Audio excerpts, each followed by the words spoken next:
Welcome to the Happy Rebel podcast. I'm Kelly Street, your host and owner of Happy Rebel. It's my mission to explore the authentic stories and wisdom from creators, entrepreneurs, and holistic life seekers like myself. Join me as we challenge societal norms, create room for growth, and connect with the people and the stories that can empower us on our path to becoming happy rebels. Get ready to be inspired and armed with practical tools to navigate your unique journey. Connect with us on Instagram at Happy Rebel, where you can ask questions and share your thoughts. This is the Happy Rebel podcast, where we embrace the dark and the light.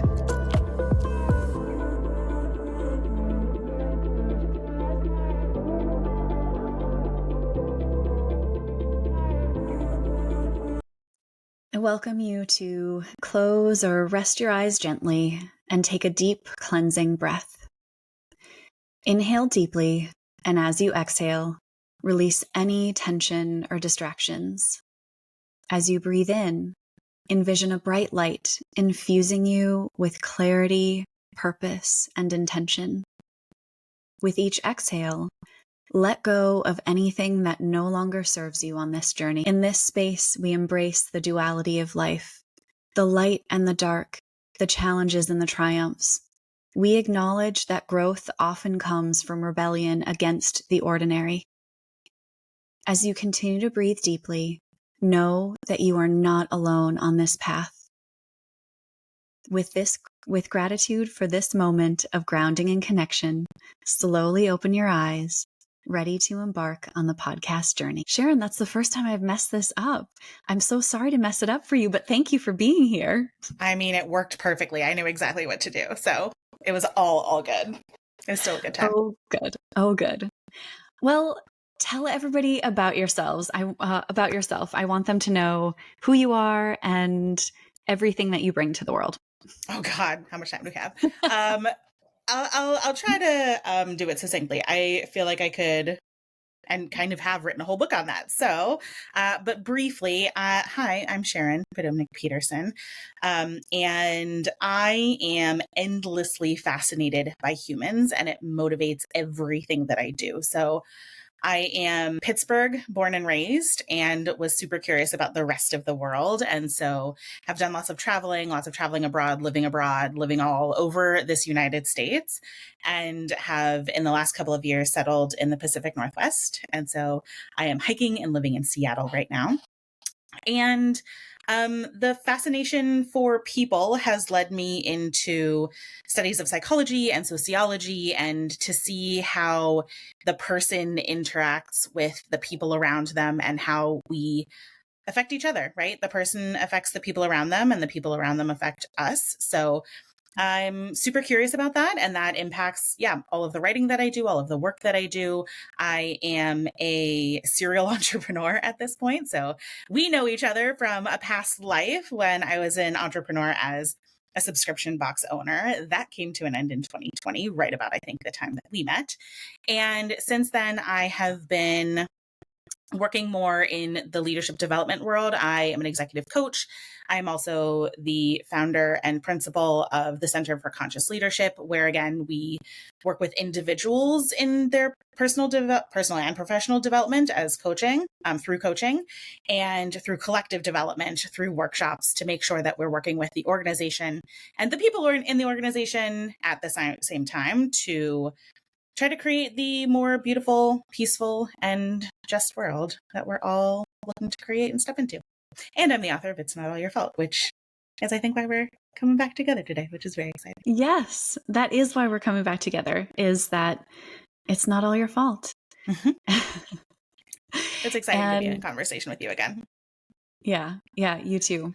So I guess let's travel back in time. Sometimes I like to start off in the past, and then we can work our way up to the present in the future. As you mentioned, we met because of the subscription box world, and both having been in that space. So we had a conversation many years ago, and I was kind of telling you about my journey and bringing Happy Rebel away from subscription boxes. And you were kind of talking about your your desire or want or curiosity about doing the same. Mm-hmm. So why did you leave the subscription box world? Tell me about that journey. Again, like, let me count the ways, right? So there was so many reasons why it didn't feel like a sustainable thing moving forward. It wasn't sustainable for me as a solopreneur doing this, right? I had left my job in education. I had been a teacher in elementary school, middle school. I was a school leader. Like, when I left education, I was the director of academics, right? I had more than a full-time job doing the work in education, and left that to work for myself, and ended up working harder, longer, more hours, less thanks, and less money than before. And so, just from a very personal level, it was not serving Sharon the way that I had hoped. But then on top of that, the sustainability of the industry itself is just not doing wonders for our planet, right? Like, to be sending out products, thousands upon thousands of products, to people who may or may not actually want them. Like, sometimes they got to choose what was in their box and sometimes they didn't. It didn't feel good to me. And to know that we were using all of the fossil fuels to get them across the planet, like, it was a blessing and a curse to be serving thousands of people across, I think, 26 countries when we closed. That is a Wow. lot of energy that we were putting into getting it across the globe. That did not feel good. I didn't feel good about that. And then, of course, the economics of it meant that shipping prices were astronomical. It was not reasonable. And we've gotten used to free shipping in a lot of places and spaces. And so recognizing the actual cost, both financially and ecologically, of shipping was something that I was grappling with and decided I couldn't do anymore. And then the thing that actually did us in is that I realized my self-help subscription box was in the business of sending self-help to women every single month.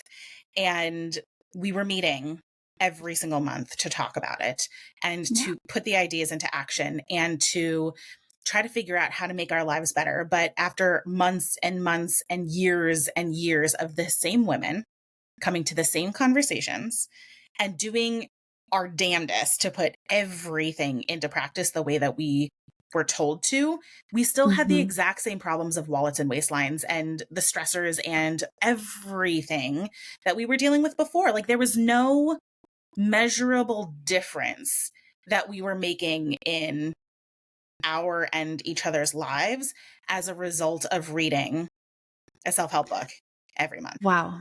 So that was once I realized that it wasn't doing anybody really any tangible good, I could not in good conscience move forward in the same way. It had to stop. So we closed our door summer of 2020 and tried to keep up conversations with the women in our group and morph what the conversation was about, but stop doing it through the lens of self-help necessarily, and stop doing it through the vehicle of subscription boxes. So that, in a nutshell, is why we decided to not move forward. And I'm wondering how that ended for you. Yes.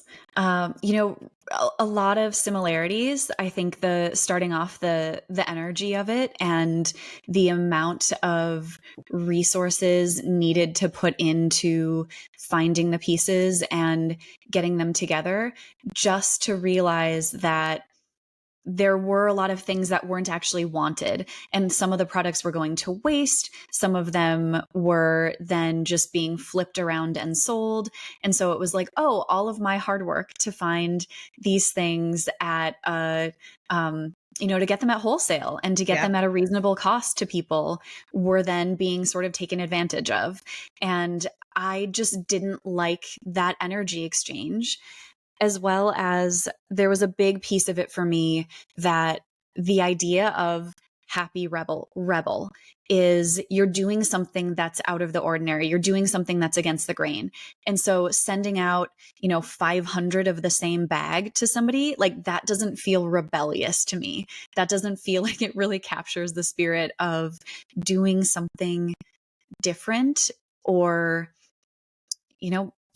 meaningful, creating meaningful change. And to me, that's what rebellion is. So, for those reasons, I decided to change it because it just didn't align with my personal values.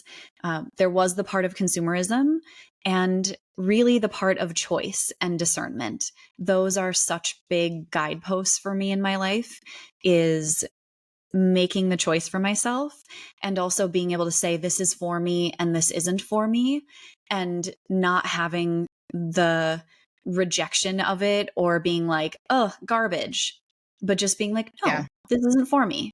Right. And so for me, changing to standalone products and now shifting into the courses and, sort of content space, that is much more aligned with who I am and what I want to put in the world. That makes so much sense. And to just quickly chime in on the wholesale thing.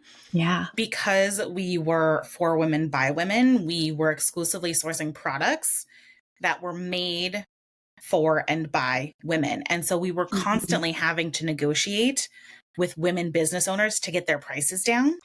Yes. To get them into our box. And that felt shitty. Like, that is what the massive subscription boxes do, is they get products for free or very close to free in order to promote it, right? That they're doing it for brands that are already pretty massive or have the ability to do that. I was working with like much smaller businesses because I was trying to get them into women's hands across the country, right? Like that was the intention. But to have to ask them to lower their prices in order to do so that just felt awful. That was the part of my job that I disliked the most, because it felt like I was having to pit my values against each other. Mm-hmm. Which again, right? Like if we think about the spirit of meaningful change, getting more money and resources into women's hands, I'm all for it. But having to negotiate down their resources in order to give them marketing opportunities is like an unwinning proposition, especially for small businesses. Yes, absolutely. I ran into the same thing, and I just felt gross asking these small makers and creators to nickel and dime and for them to not make a profit so that I could, or so that people would get something and then be like, oh, I don't really want this, and donate it to Goodwill or toss it aside. And I'm not saying that everyone did that. I do think there were people who genuinely, Happy Rebel was doing the things that you're doing. And there was a reason there was a following there. And it's okay that it was done.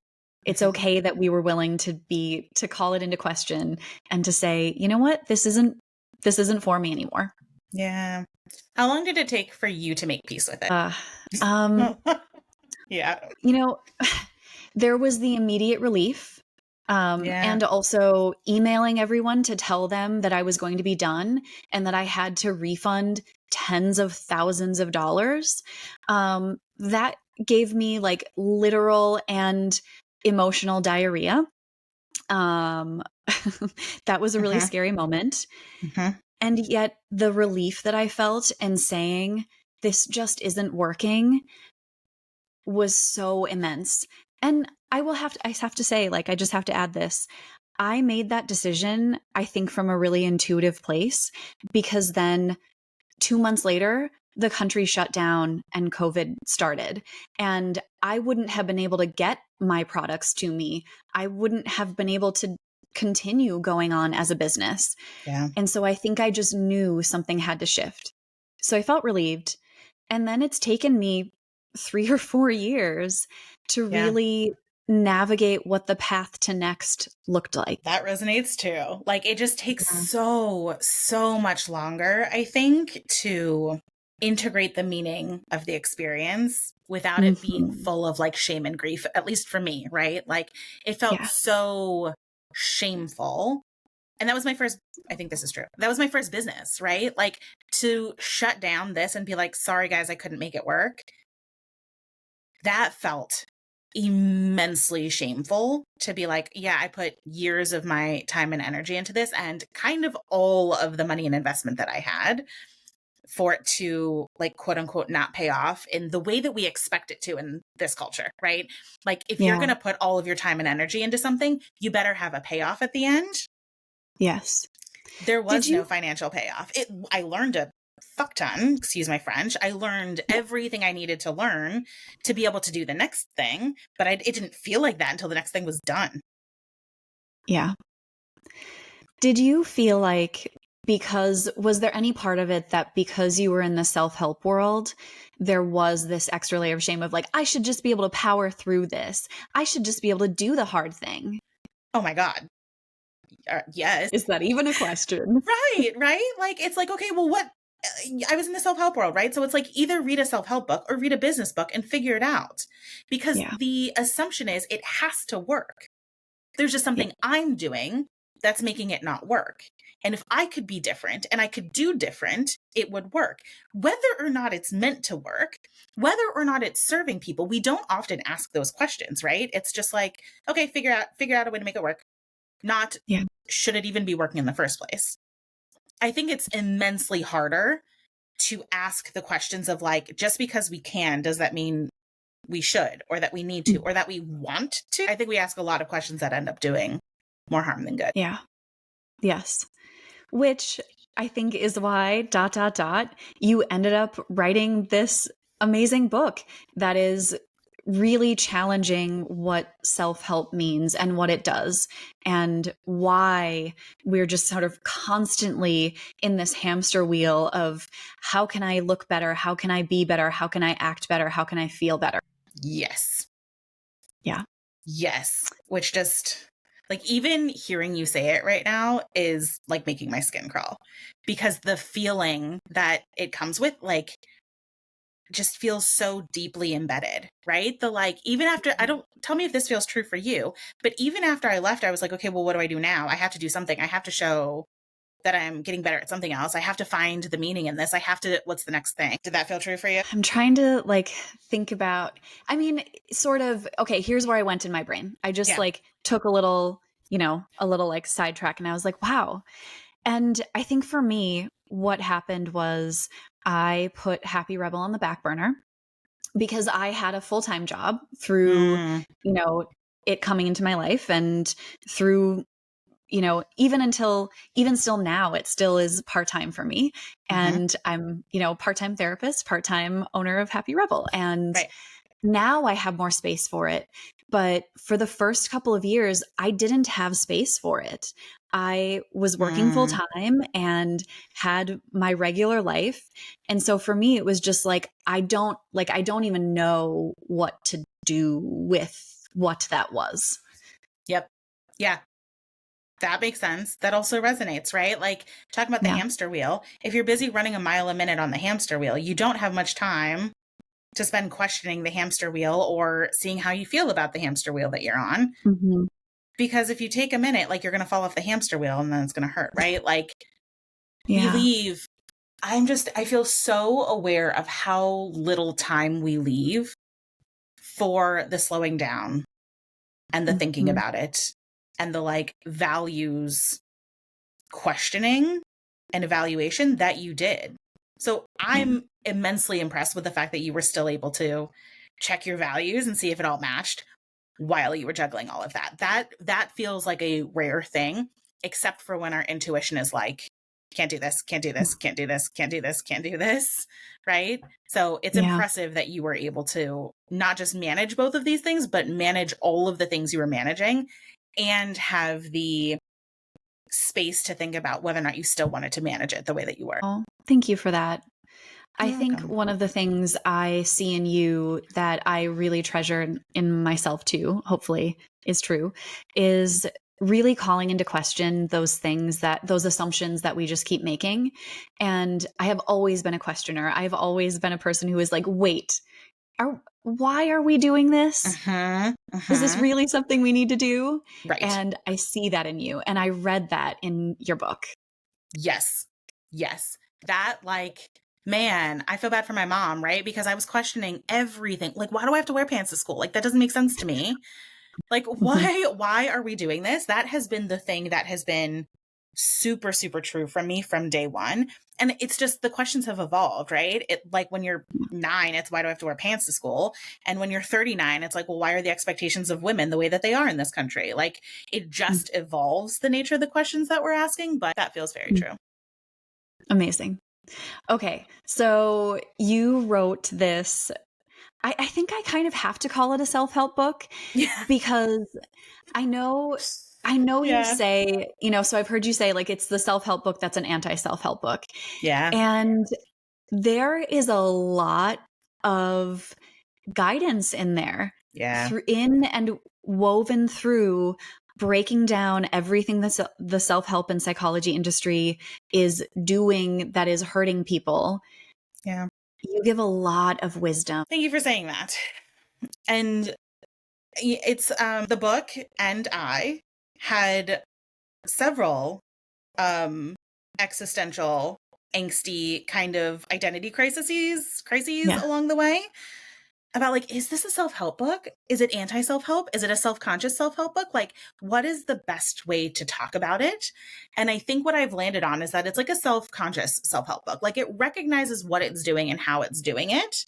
And Mm-hmm. it tries to be very aware of, like, where people are starting and what we're looking for out of self-help, and kind of be a meander I don't want to call it meandering, but a path to a different way of thinking about self-help, right? Because I don't Yeah. think the desire for guidance has always been there and will always be there, right? I Yeah. don't think that that is ever going to stop. I think that is a fundamental part of being human, is like being social animals and figuring out who we are and what our space is and where we want to go with it and how we're going to work with other people to do that. Like, I think that's just in our inherent nature. But I think what we have the opportunity to do is to really, like, create the demand for a kind of self-help that is not prescriptive and here are the 5 easy steps to doing whatever. But Yeah. even I heard you say this, right? Is like, how do I get in touch with my intuition? Mm-hmm. How do I evaluate what I'm doing against my values? How do I create awareness about the hamster wheel that I'm on and being intentional about whether or not I want to stay on it? There's nothing wrong with staying on it if it aligns with your values and is what you want to do. And like, where is the self-help that is grounded in wisdom and guidance that says, like, do you if that's what you want to do, and if it's not, let's figure out how to get you off. Like, that it's grounded in what you truly want and what your purpose is in this world, right? So I think my role in this was to be a sort of traitor to the self-help industry in revealing what's not working about it and where it's being super predatory, and to be like, a casual instigator of places where we could be doing better, or holding the industry accountable, or holding each other accountable even, right? For, like, I mean, our friends are still going to read books, and we're going to see the diet books, and we're going to see the business books, and we're going to go, tell me what that's about and why it feels useful for you, right? Like, it's not to Mm-hmm. shame people for seeking guidance. It's to be like, tell me what's useful about this. What are you building towards? All of that good stuff. So I don't know, like, I'm curious, where do you currently seek your guidance from? Ooh, such a good question. Well, I do have a therapist. We don't meet super regularly. So there's that. And I do still read a lot of books. I read psychology, I read Yeah. self-help, I read memoir. I think for me, memoir has really become a place that I've gone to get that feedback and that resonance, a- aside from the self-help psychology world, Yeah. because I'm not necessarily looking for 5 great tips on Right. X, because I see through that now. And what I'm looking for is for connection and resonance with other people's stories. Hmm. So I love that. Yeah. Yeah. That makes a lot of sense, Okay, right? go ahead. So I've been reading a lot of memoirs too. And I think what is so heartening or like feels like the right next step, at least for me in thinking through memoirs, is that there's an opportunity for me to be aware of the resonance, right? Like, what is the thing in me that connects with the wisdom being shared by the other person? Because that becomes a super interesting thread to pull, right? Like, it helps me to connect with myself in finding the resonance in someone else's wisdom. And so it becomes like a mirror to a certain extent, right? Like, I'm able to see the Mhm. part in me that, I don't know, is awed by what this other person is doing or impressed by what this other person is doing, or like, wow, that was a great idea. I would like to try something like that, right? Like, it helps us to Mhm. see ourselves clearly by seeing another person and seeing where we are like, where we are different, where we align, where we resonate, all of that good stuff. Yeah. Okay, so your question back at you. Where are you going to for wisdom and learning and growth? So this changes like every day, right? So ask me tomorrow and I Yeah. might have a very different answer for you. I think by and large, morning pages have become a huge part of my life. So for folks who aren't familiar, um, it is essentially 3 pages of stream of consciousness writing every single morning that serves to act as like the proverbial windshield washer for your soul, right? Like, how do I clear away all of the debris to figure out what's going on underneath? So loving morning pages.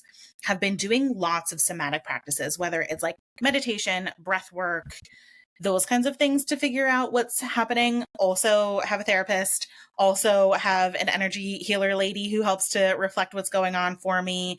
Also just doing lots of reading of a variety. I've started reading fiction again, which hasn't happened in a long time.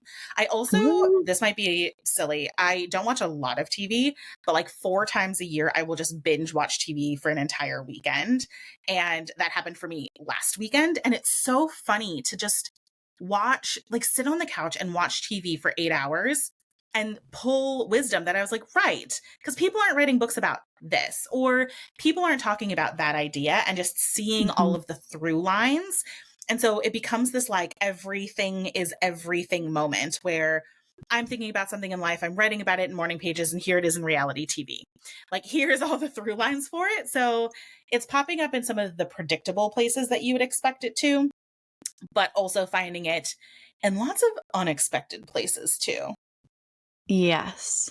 You know, I wasn't expecting to say this or get into this, but with the TV and the wisdom, I think for me, allowing myself to take the time to rest and to just do that and watch that and realize that with all of the garbage that is out there and all of the things that can detract from us or like take our energy or just aren't good things to be filling our time or our brain with, there are also a lot of beautiful things. Yeah. Like Love on the Spectrum, my husband and I have really got into that show, and that on Netflix is one of the sweetest, most amazing, beautiful shows out there. Mm-hmm. And it just like continues to teach me so much empathy and compassion and awe Yep. in Yep. how love can look in so many different types of people. Okay, so I'm gonna say this too because I also watched Love on the Spectrum during that weekend. Yeah. And I also watched The Ultimatum, right? And so I was Mhm. literally looking at like, what does love look like across a variety of different contexts? And like, what are the things that become deal breakers for people? And what are the things that we need in conversation with another human, relationship partner or otherwise, that become negotiable or non-negotiable for us? Like, what are those hard lines for us? So, I mean, I think you could find wisdom kind of anywhere you look for it. If you're looking through a lens of like what's coming up for me and what feels big about this, and you Yeah. can find it anywhere. Yes, I agree.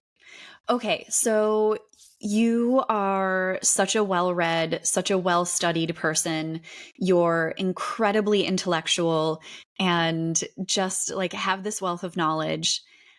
I wonder where, with all of the kind of like intellectual logical, how are you at with, or where are you at kind of spiritually? And sort of Mm. that you have that like intellectual knowing, but what about kind of the body, the soul knowing for your work Yeah. that you're doing. Yeah. Yes. So the process of writing the book was fascinating for so many reasons, but one of which is I have essentially developed two styles of writing in my life. One is well honed through my academic career in academic writing, right? I am a pro spitting out a 10-page, 30-page, 50-page paper. I will do Yeah. it and it will be well cited and it will be, A+. I'm used to that. Mm-hmm. I'm also used to morning pages, Mm-hmm. stream of consciousness, put it all out there, deal with whatever comes out. The hard part was finding a voice that could do both and balance the humanity with the divorced academia intellectualism, right? Mm-hmm. And I could tell how fully digested a topic was as I was writing it based on how human it felt versus how academic I portrayed it. And so Wow. I would have to go back and rewrite entire chapters to be like, and what the fuck is the point? Like, we're not writing a textbook here. It has to matter. And if it's going to matter, Yeah. there's going to be some humanity in it, right? So I think I can see that in the way that the book came together. I also see it in the way that the book emerged without my planning. And by that, I mean, when I sat down to write the book, I knew generally what it was going to be about. I did not have a structure. I did Mm-hmm. not have a beginning, middle, and end. I did not know how the end was going to come to fruition until it Yeah. did. I could not have planned this. The academic in me wanted to know where it was going, but there was no way that I could have planned for it to turn out the way that it did. And I think I say this in the book, right? Like, there's one chapter I rewrote 3 times because it was academic and it was divorced and it was didn't feel human until I had a Yeah. massive fight with my husband. And I was like, oh, right. I couldn't write the chapter until we had this conversation because I needed to see how it applied in real life, right? And so there's the spiritual connection to the intuition of whether or not this needs to be said, Mm-hmm. / this is a meaningful thing, / is it still too raw for me to talk about? Because I reveal a lot of things about myself in this book. And Yeah. some chapters were still too raw and I had to cut them, right? Like, there were some stories that did not make it because it's still too much. So I think there's that component. There's also the component that is like, the writing becomes the processing in and of itself, right? So as I was telling some of the stories and having to rewrite them and having editors look through them and make them a little more neutral rather than just the raw experience that I had, it became just a massive experience in processing all of it, right? Yes. Seeing where science and studies and research connect to spirit, humanity, experience, interconnectedness, you name it, is just magic.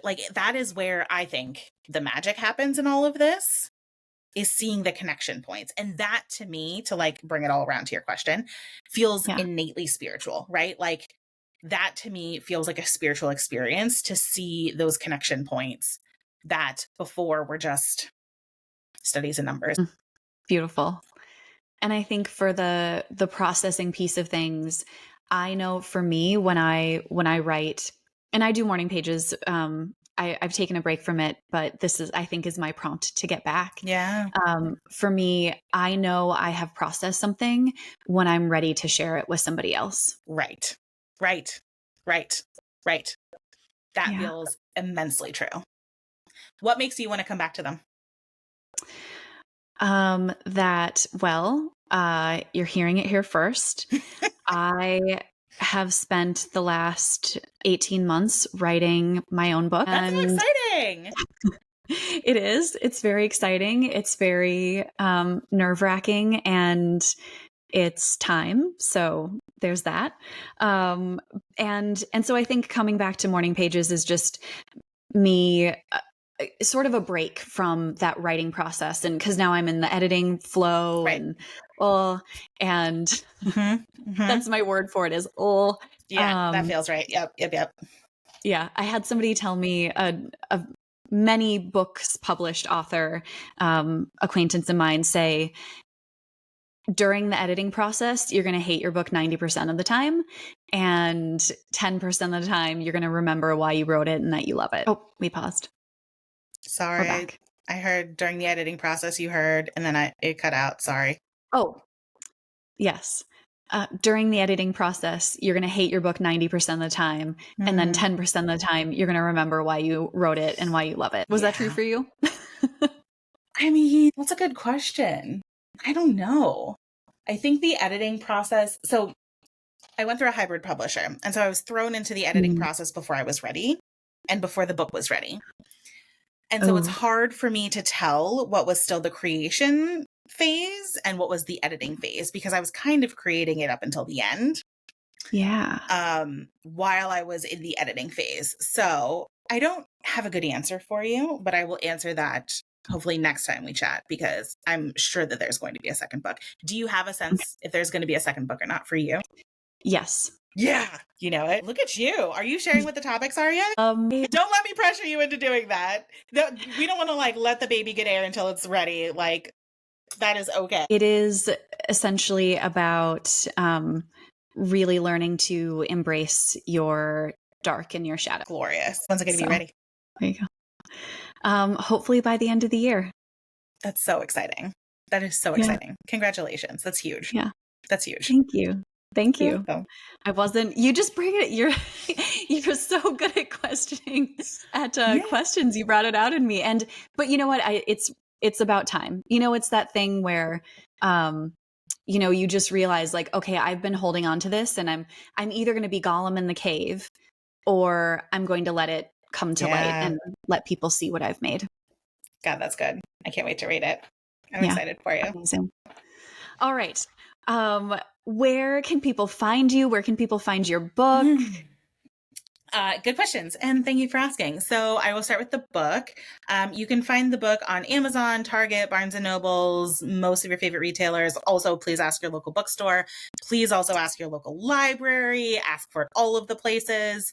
And you can get it at itsnotallyourfault.com. You can also find me at sharonpodobnik.com and the company at the Center for Conscious Leadership.com. Also, just be friends with me on Instagram and LinkedIn. I would love to see you there too. Yes, do it. And check out the book, people. Seriously, I read the whole thing. I just finished it, and it is really thought-provoking and challenging and lovely. Thank you for saying so. I appreciate it. Thanks, Kelly. Thank you for being part of the Happy Rebel podcast community. Stay connected with us on Instagram at Happy Rebel. If you've enjoyed our episodes, please consider rating, liking, and reviewing the podcast. It truly does help us grow. Until next time, this is Kelly Street. Remember, embrace the dark and the light.